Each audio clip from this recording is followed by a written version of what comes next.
Hey everyone, and welcome to a new series that I'd like to do. This is basically just going to be very quick factual videos that I'm going to take from different books from Star Wars themselves. So for today's book is going to be from Jedi vs. Sith, The Essential Guide to the Force. Dual phase lightsabers. Lightsabers with dual phase focusing crystals can be adjusted to variable lengths and widths, granting a deceptive and highly effective tactic against unwary opponents. Records from 400 BBY indicate that Kieran Halcyon constructed a special dual phase lightsaber that could go from standard length, which is 1.3 meters, to a length of 3 meters with the flick of a switch. Most dual-phase lightsabers date from an earlier period in Republic history, when lightsaber duels were more common and the Sith were at the height of their power. As more beings became aware of Jedi fighting skills, and the Jedi themselves endeavored to end disputes without drawing their weapons, duels grew less frequent, and the need for adjustable blades essentially ended. However, lightsaber dueling techniques remained part of Jedi training well into the Golden Age, with Jedi Knights and Masters clashing using lightsabers set to a non-lethal sparring mode, and Luke Skywalker continues to emphasize lightsaber training within the ranks of his new Jedi Order. The craft of a dual-phase lightsaber also continued, as many Jedi prefer the option of the short-bladed adjustment that serves as a more precise cutting tool in emergency situations. Now, of course, Han Solo didn't use this part of Luke's lightsaber, at least that we know of, but a shorter lightsaber, having a knob that could shorten your lightsaber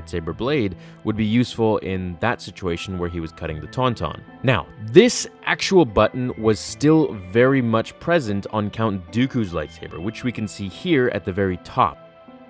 Qui-Gon Jinn also had a knob of his own on his lightsaber that could adjust the blade length. And several lightsabers had this because, as the book says, the craft of dual-phase lightsabers also continued, as many Jedi prefer the option of the short-bladed adjustment that serves as a more precise cutting tool in emergency situations. So things like where you need something short, maybe like you're locked in your lightsaber combat and you adjust this knob and it shortens the blade, you duck out and then you just stab them without them even suspecting a thing. Or maybe you needed to make it 3 meters long to keep the enemies at bay, or swipe a bunch of enemies out of the way, kind of like a double-bladed lightsaber, but this way it's just kind of one long blade.